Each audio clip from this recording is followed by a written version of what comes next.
pokoknya dari problem itu timbul lah omongan-omongan di belakang, dan akhirnya gue mau verifikasi gimana nih akan balik kok kayak gini. Dan gue denger ada yang mau coba gantiin posisi gue. Oke, assalamualaikum warahmatullahi wabarakatuh. Gue Dikot selaku host di obrolan santai. Jadi di sini gue bakal ngobrol bareng para produser kita di Balai Kreator.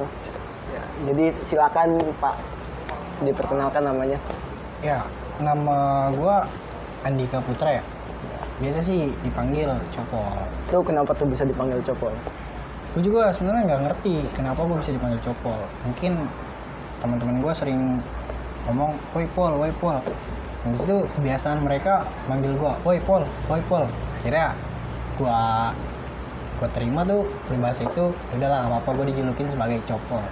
Dan gue bisa mengartikan sendiri bahasa Copol itu seperti orang-orang kayak jelas gitu, yang penting menghibur. Iya. Ya seperti itulah. Berarti Copol tuh orang-orang nggak jelas ya? Tapi menghibur. Iya.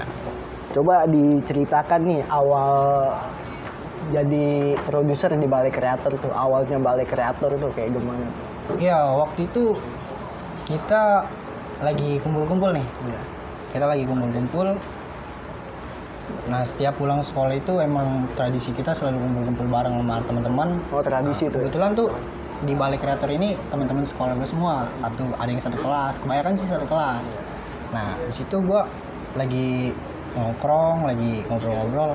Kawan-kawan gue di situ pada bercanda gitu. Biasa kalau nongkrong. Pada ngelawak-ngelawak lah gitu ya. Nah, di situ gue dapet inspirasi aja gitu. Nah, gimana coba kalau kelucuan dia gue jadiin suatu karya melalui film dan gue jadiin di YouTube gitu. Itu bisanya terinspirasi film tuh dari mana tuh? Kebetulan gue sendiri ya. Kalau gue sendiri tuh kayak suka nonton film aja gitu. Nonton film-film komedi, film-film yang lain juga sering sih gue nonton. Nah, kebetulan anak-anak juga terinspirasi dari channelnya YouTube-nya Denny Creator tuh. Oh, Marco. Marco. Nah, adalah dari beberapa aktor di balai ini yang menonjolkan sifat-sifat lucunya gitu. Nah, dari situ gue coba bentuk nih, ayolah anak-anak wajak, ayolah kita bikin film. Dari sini genrenya komedi. Yeah. Gue pengen jadiin lu seorang aktor yang bisa menghibur. Yeah. Nah, dari situ gue bentuk tuh. Hari itu juga di saat gue lagi nongkrong sama anak-anak, gue langsung bikin tuh. Saking semangatnya. Cerita juga jadiin di tempat, nggak tanpa gue pikirin dulu ya kan. Orang kan kebanyakan setiap mau bikin film dipikirin dulu segala konsepnya. Cuman kalau ini kan karena semangat. Ini karena semangat. Dadakan. Iya. Dan waktu itu gue sempet gagal. Video yang udah gue jadiin itu gagal tuh, gara-gara filenya ada yang hilang. Dari situ gue pertanyakan lagi ke anak-anak, ini kita gimana? Kita mau lanjut lagi apa enggak? Nah, di situ anak-anak bilang, ayo dong, gue masih semangat. Semangat tuh anak-anak. Akhirnya gue tentuin hari tuh. Ayo kita briefing di hari ini, kita kumpul. Kalau emang mau pada lanjut, ya udah ayo kita lanjutin. Nah, akhirnya dari situ kita briefing, dan kita pertama gue nentuin nih, kita mau pakai nama channel apa. Awal-awalnya tuh. Ada yang bilang, ini kan kita tinggal di daerah Gondrong nih. Nah, katanya cobalah kita pakai Gondrong Petir Kreator. Terus juga ada Gondrong Kreator. Pokoknya yang daerah-daerah sini kayak Petir Kreator gitu. Nah, di situ ada yang kurang setuju. Pas dicek di YouTube ternyata udah ada gitu, udah ada yang sama. Nah, dan gue memutuskan buat, kita kan sering nongkrong di balai nih. Biasa nongkrong kita ya kayak di balai-balai gitu, balai-balai rombeng lah, main kita nongkrongin aja ya kan. Nah, di situ anak-anak gua coba buat satukan pemikiran, gimana kalau kita bentuk channel Balai Kreator. Nah, dari situ berarti terinspirasi dari balai ya, dari balai. Tempatnya nongkrong. Nah, karena kan emang sebenarnya gue pengen buat cerita tentang kehidupan kita gitu. Kehidupan yang nyata kita kayak gimana nih, gue pengen inspirasi melalui film. Kayak gitu, Pak. Pernah ada masalah gak sih kalau di balai itu? Biasa kan kalau konten-konten creator tuh kan ada aja masalahnya. Ini cara balai nanggepin masalah tuh gimana tuh? Sebenarnya gue buka aja nih ya di publik ya. Di Balai Kreator itu gimana ya? Lu tahu sendiri lah jiwa-jiwa anak muda kayak gimana. nih mereka nih emosionalnya masih sama-sama tinggi, egoisnya juga masih namanya masih tinggi. muda. Nah, di situ awalnya mereka bilang kita bikin film ini Evan aja. Iya, dari situ gua jalanin Evan. Tapi Evannya ini gua aneh, bingung gua. Orang-orang Evan tapi tetap taat sama peraturan. Contoh lah, datang shoot jangan telat. Nah, di sini nih problemnya Bale nih. Datang sering telat. 1, 2, 3 sampai 4 video itu benar-benar kacau. Dan di Bale kreator itu pernah bubar, pernah hancur. Masalahnya itu, gua kan di sini ditunjuk sebagai pemimpin ya. Bisa dibilang produser. Mereka yang mau ikut aturan gua.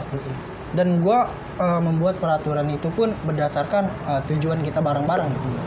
Dan di situ gua kasih peraturan, cobalah jangan telat. Jangan telat shoot. Kan enak kalau kita shoot tepat waktu, atau sebelum kita nentuin jadwal itu waktu, misalnya kita syuting jam 10 nih. Dari sebelum jam 10 udah datang kan kayaknya enak banget. Jadi kita ada persiapan, kita bisa latihan dulu, kita bisa pemanasan dulu ya gak? Nah di situ anak-anak tuh susah banget buat diatur, serius. Gua sekali, 2 kali sampai 4 kali gua coba buat sabar, dan gua lepas kontrol waktu itu. Shoot yang kelima, ini orang gua kasih waktu. Kita udah sepakat sebelumnya, kita udah sepakat syuting itu habis Johor. Siang kan. Pas sudah memasuki waktu syuting itu, sebelumnya gue udah ngabarin yang lain, ayo jangan lupa ntar kita jam 1 syuting kan. Dari pagi gue udah sibuk tuh ngontekin anak-anak, tapi ya nggak ada yang respon sama sekali. Serius, nggak ada yang respon.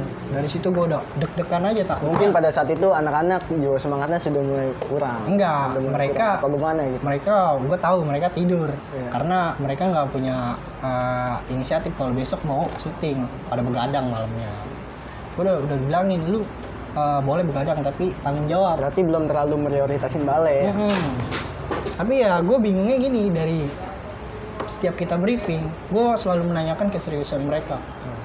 Karena kan yang namanya kita pengen sukses bareng-bareng gitu, ya harus satu pemikiran. Bener. Ya kalau gue sendiri punya pemikiran kayak gini dan mereka nggak bisa ngikutin, ya gimana? Acak-acakan. Ya kan. Akhirnya di situ gue marahin, terus mereka di belakang sana buka omongan. Ngomongin dari belakang. Iya, seakan-akan nggak suka sama gue. Karena gue itu ya ini pertama kalinya gue ngomel gitu ya.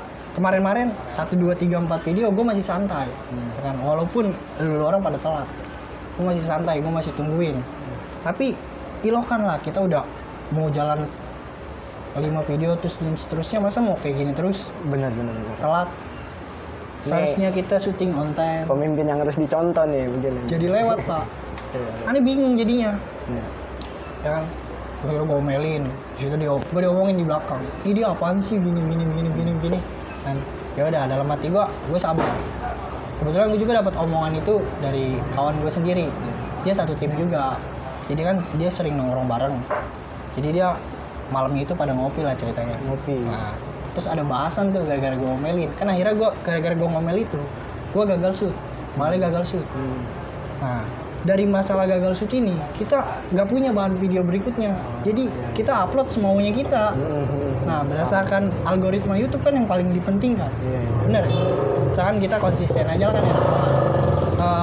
Ambil contoh kecil lah. Misalkan Bale kreator upload seminggu sekali, penonton bakal tahu. Oh nih Bale siap seminggu sekali. Jadi ada kemungkinan mereka bakal menunggu seminggu sekali ditonton. Dan ini mah baru gomelin kayak gitu aja udah kacau, ngomongin gue gini. Akhirnya berarti mereka semua tuh belum terlalu percaya sama lo. Iya, mungkin seperti itu ya.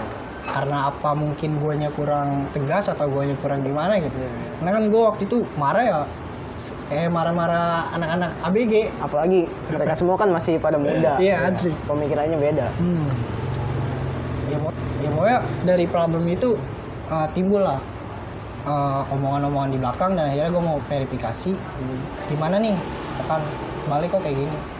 Dan gue denger ada yang mau coba gantiin musisi gue. Dia nyabut orang baru ceritanya. Gantiin jadi produser tuh.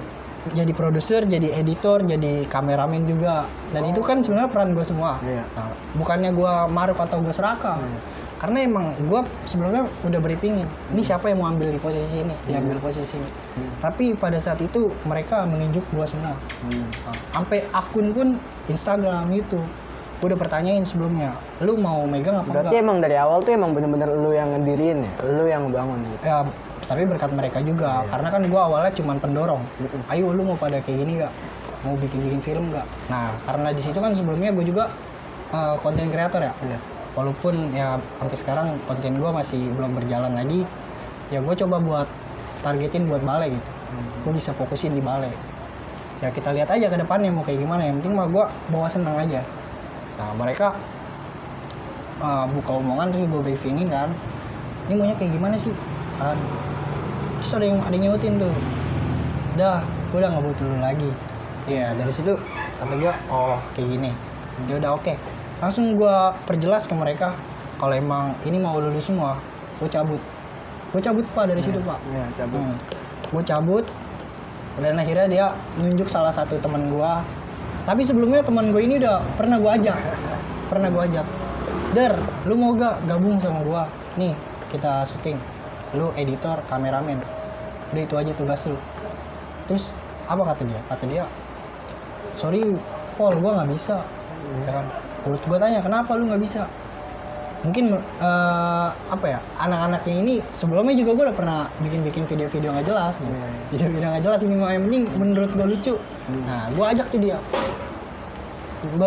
Beberapa video aman.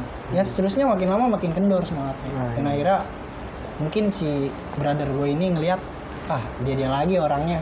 Jadi dia takut kali kecewa untuk yang kedua kalinya. Nah akhirnya dia nggak mau. Dan dari situ balai makin hancur. Gue keluar grup. Kan akhirnya kawan-kawan gue pada nanya, ini balai mau kayak gimana? Ini balai mau kayak gimana? Sebenarnya semangatnya masih ada semangat. 1-2 aktor tuh. Masih yang ada. lain mah kan waktu itu balai ada kalau nggak salah sekitar 9 atau 10 orang ya, gue lupa awalnya banget tuh. Nah dari situ semenjak ada problem, 1-2 aktor gue nge-WA gue, di mana pak, di mana? Akhirnya gue bilang gue di rumah, kalau emang mau bahas balai ke rumah gue aja, gue tunggu pak, gue tunggu. Akhirnya dia datang tuh berdua, nanyain, ini mau kayak gimana? Sayang banget kita. Jujur ya, balai kreator ini bukannya gue banggain balai, tapi emang berdasarkan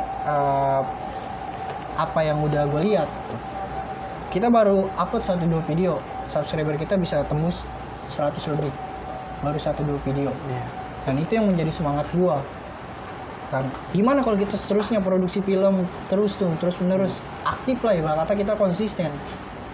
Gue yakin 1000 subscriber, 4000 jam tayang, target kurang lebih dari 1 tahun. Pasti. Itu. Karena YouTube itu kan cepet dia kalau ngikutin algoritma. Yang penting kita konsisten pak. Oke, kalau itu emang bener sih, emang harus konsisten. Dan gimana cara lu buat nyatuin anak-anak itu tuh? Kan lu sempet pecat tuh. Itu cara lu nyatuinnya tuh gimana tuh? Nah, gua respect sama 2 aktor gua tuh yang nyamperin ke rumah gua. Si M dan si B. Oh iya. Dia datang ke rumah gua. Paul, datang bawa rokok dia pak. Ini. Biasa kalau yang udah sering nonton Bali mah tahu itu M siapa biasanya. Iya. Dia datang bawa rokok. Nah gua temen-temenan ini, dia datang bawa rokok. Biasanya mah datang cuma bawa itu doang. Dia datang nanya, Pak ini kita mau kayak gimana? YouTube balik kayak gimana? Masa kita hancur sih, sayang-sayang. Ambil keputusan yang bener-bener dari hati lu. Gue jelasin, gue kemarin cuma mau ngetes lu doang. Gimana coba kalau lu merasa kehilangan nggak? Bukannya gue pengen banget di apa bisa bilang caper bukannya gue pengen caper pak. Tapi kan kalau kita nggak ada masalah, kita nggak akan pernah tahu siapa yang benar-benar serius, siapa yang benar-benar peduli. Nah dari 2 aktor itu, gue respect ke dia.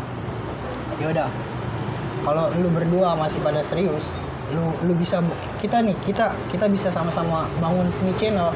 Ayo kita tentuin besok briefing siapa yang datang itu yang serius. Yang udah nggak datang ya udah biarin. Nah akhirnya besok kita briefing. Kita besok ke briefing, ketahuan tuh yang mana yang serius. Ada yang ngomongin gue, dia nggak datang. Dia nggak datang. Terus gue bentuk lagi organisasi. Gue bentuk lagi strukturnya. Gue bentuk strukturnya, siapa yang mau mimpin lagi, siapa yang mau megang akun. Dan ternyata di situ gak ada yang mau megang lagi, karena emang mereka mungkin udah percaya kali sama gue ya. Akhirnya ya udah, kalau emang ini lu dari kejadian ini lu bisa beradaptasi sama gue, insya Allah gue bakal berikan yang terbaik buat lu semua. Yang penting mah kita kerjasamanya. Bener, emang nomor satu itu kerjasama. Namanya film kan itu kudu nyatu lah semuanya. Bener, nyatu, nggak bisa kerja sendiri. Iya, kalau kita cuma ngandelin, contoh loh ya, kita cuma ngandelin aktor doang, terus produsernya nggak mau ambil tugas-tugasnya dia. Contoh lah kayak memperkenalkan, nih ini ke kawan-kawan gua, nih gua punya channel kayak gini, terus kita mau ngadain collab ke orang-orang, silaturahmi. Kalau kita cuma berpatokan sama rumah kita sendiri, kita nggak bakalan bisa berjalan gitu. Bener. Bisa sih bisa, cuman prosesnya itu ya agak sedikit rumit. Kalau kita bersilaturahmi ke orang kan, oh dari channel ini, oh ini dari Bale nih, kenalan. Akhirnya teman-teman mereka pada nonton, pada suka, paling support, saling support gitu. Bener. Dan untuk masalah aktor, menurut lu siapa nih aktor yang paling susah buat diatur gitu? Sebenarnya banyak banget aktor yang paling susah untuk diatur, serius. Cuma ada sih satu dua yang selalu bikin gua dia tuh sebenarnya nggak ingin bikin kacau, tapi mungkin karena dia bercandanya terlalu over, jadi ya itu yang bikin gua kacau. Tapi kacaunya diri gua pribadi. Kalau buat Bale enggak, dia selalu menentang tuh Pak. Ini konsepnya udah jadi, terus ini orang maunya dijadiin pemeran utama mulu. Ya kan? Bingung gua. Sedangkan setiap gua kasih peran, nih lu jadi ini, kadang dia suka nolak. Gue selalu mikirin tuh, ini gue mau bikin cerita apa. Emang nggak ada tuh aktor yang lain tuh yang bisa dijadiin pemeran utama? Ya gue awalnya kenapa harus berpatok sama aktor itu? Bukan berpatok Pak. Gue ini bentuk gue jadiin semua pemeran utama. Gue puter ganti-gantian nih. Ntar cerita ini si A yang jadi nonjol nih. Kan cerita ini si B yang jadi menonjol. Nah, di situ gue pengennya bergantian. Nah, pernah kan gue bilangin, di sini pemeran utama lu semua. Nggak ada yang namanya si ini doang. Nggak ada yang namanya si ini doang. Nggak ada. Lu semua pemeran utama. Ya. Dan tugas pemeran utama tampilin yang terbaik. Gue bilang kayak gitu. Bener. Nah, dilatih juga.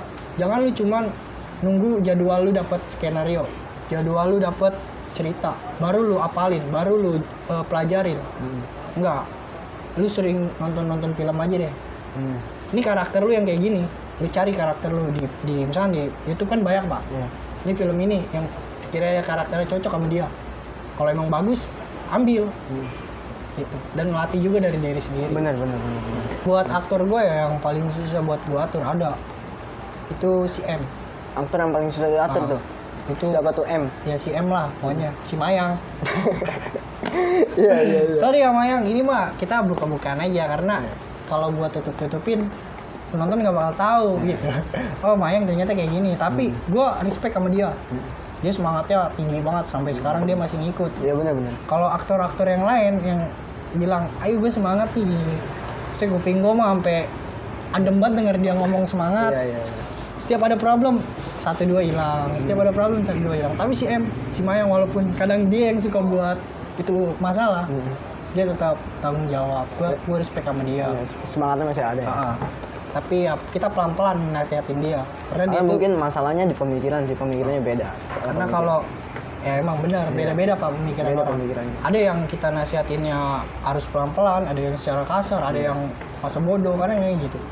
Kayak gue kadang, karena gue sama Mayang juga sahabatan, jadi gue sering nongkrong sama dia, sering gue obrolin, Bale, tentang masalah Bale.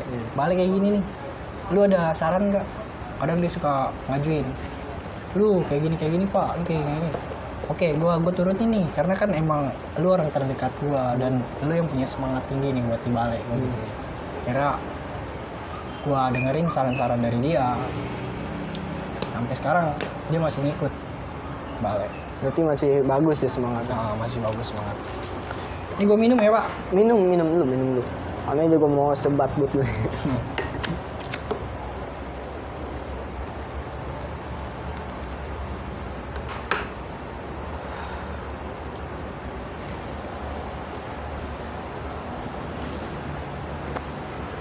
Coba nih motivasi lu nih buat kreator-kreator lain nih yang baru berjuang dari nol. Coba dong kasih dia pada motivasi. Bentar ya.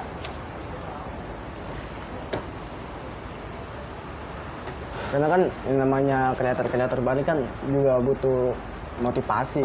Pasti. Dari lu ibarat kata lu yang udah apa ya, perjuangannya udah ada lah. Kisahnya udah ada gitu di dalam produser. Ya dari nggak jauh aja ya dari apa yang udah gue alamin aja di balai ini. Terutama sih buat aktor kadang semangatnya suka kendor. Aktor. Nah, saran gue untuk produsernya atau untuk sutradaranya, ibaratnya elemen-elemen atasnya lah. Nah, itu yang harus benar-benar didorong tuh, ditingkatin semangatnya. Berarti harus memahamin sikap aktor ya. Tapi nggak sepenuhnya kita harus berpatokan sama dia. Nah, kalau emang dia masih bisa diajak atau dirangkul, kita coba rangkul. Tapi kalau emang dia udah males, ini kita ada jadwal syuting, terus dia nggak respon, dia masa bodoh, ya udah berarti emang dia udah nggak mau gitu. Nah, saran gua ya udah kita halusin aja mainnya, karena kan yang berjuang dari nol tuh bener-bener ujiannya banyak banget, serius. Bener, ada kerasa ujiannya itu. Dan yang apalagi ya, contoh balai kreator bener-bener dari nol banget. Kita kamera aja nggak pakai kamera, kita pakai kamera HP. Kualitas juga ya bisa dibilang bawahan banget. Tapi gimana caranya kita bisa menciptakan film yang benar-benar layak untuk ditonton? Gimana caranya bisa memaksimalkan fasilitas seadanya? Kita jangan manja lah. Malu kita kalau minjem ke sono sini ke sono sini. Kalau bukan teman-teman, bukan teman dekat banget. Ya, berarti sarannya jangan manja. Dan buat aktor juga, lu nurut aja. Lu nurut aja apa yang udah dikasih tugas nih sama misalkan sutradara lu ngasih, nih cerita, ini skenario lu buat syuting besok. Tuh sebelum lu masuk waktu shoot, lu baca terus, lu pelajarin. Kan tugas aktor enak banget pak. Acting doang. Dia nggak mikirin ngedit, dia nggak mikirin konsep cerita, dia nggak mikirin tentang pengambilan gambar. Buat di YouTube juga dia nggak mikirin, taunya dia acting terus dia nonton dah. Nah, bener sih. Dan buat sutradara nih, jangan terlalu kadang kan aktor suka lupa, suka salah. Nah, cara nasihatinnya pelan-pelan. Ini lu kayak gini nih, dapetin, ya ekspresi lu harus kayak gini ya. Tapi kadang gue gedek banget sih kalau aktor balik dikasih tahu nih, lu jangan kayak gini ya, diulangin terus. Kadang juga, nih skenario aman di luar kepala, itu gue gedek banget, serius. Jadi maunya sendiri ya, kagak peduli tuh sama skenario. Ya gue percayalah sama lo ya kan. Kalau lo emang menggampangkan ini, berarti ya emang ini gampang. Tapi kalau sudah hariannya nih shoot, oke take lo ya, gue apa dah? Gue harus kayak gimana dah? Ya untung sutradara di balai kreator ini aman, santai. Dan yang terakhir nih, untuk gimana caranya tuh biar orang-orang tuh bisa gitu jadi produser yang benar gitu, produser yang baik. Karena kan lu kan udah aneh mah sebenarnya produseran pak. Yang aneh pelajarin ya, yang aneh baca gitu, dikit-dikit. Yang ente lakuin nih. Ya memasarkan produk kita dengan benar aja. Contoh kan kalau di YouTube ini kan gimana caranya gua bisa memperkenalkan balai kreator ini ke publik, dan gimana caranya publik ini bisa melihat balai kreator ini dengan tanpa rumit gitu, tanpa mencari, misalnya dia mau nonton film komedi dan di situ bisa muncul balai kreator, dan itu tugas gua. Dan gimana caranya gua sih masih belajar, gimana caranya ya tugas-tugas yang udah gua serahin ke misalnya sutradara gua, udah gue serahin semua ke sutradara gue. Nah, kalau mereka bisa menjalankan tugasnya dengan benar, dan gue pun gampang untuk memasarkan produk kita. Oke, sebelum closing nih, ada gak nih saran-saran nih buat mereka nih yang baru-baru berjuang dari nol nih? Ya, lu terus aja berjuang. Terus aja lu fokus di tujuan lu, Iya. kan yang di film ya fokus film, yang di musik ya musik gitu. Karena kan YouTube itu banyak banget bidangnya, banyak macam-macam. Lu tetap fokus aja. Jangan lu dengerin omongan-omongan orang. Iya, bener. Banyak banget kritikan, Pak. Iya. Balai aja baru naik aja nih, baru naik 1 video, kritikan udah banyak banget. Nah, itu sebenarnya perlu kita tanggapin, tapi sebagai evaluasi kita. Tanggepin pakai kepala dingin ya. Iya benar. Jangan mereka bilang, ih film lu jelek banget, terus kita ngedrop, terus kita berhenti gitu aja. Karena ada hujatan atau mereka yang mungkin, karena kan mereka menilai, ini film ini kurangnya di sini, gitu. Cuman cara mereka kadang suka salah. Iya, benar. Lebih mendekati seperti menjelekan. Dan di situ saran buat gue sih ya, lu terus aja fokus dan perkembangkan produksi lu. Iya. Di bidang lu tuh lu kembangin terus lu pelajarin. Berarti ini Jangan mudah menyerah. fokus pada satu tujuan. Benar. Iya. Fokus aja. Insya Allah hasilnya nggak bakal mengecewain.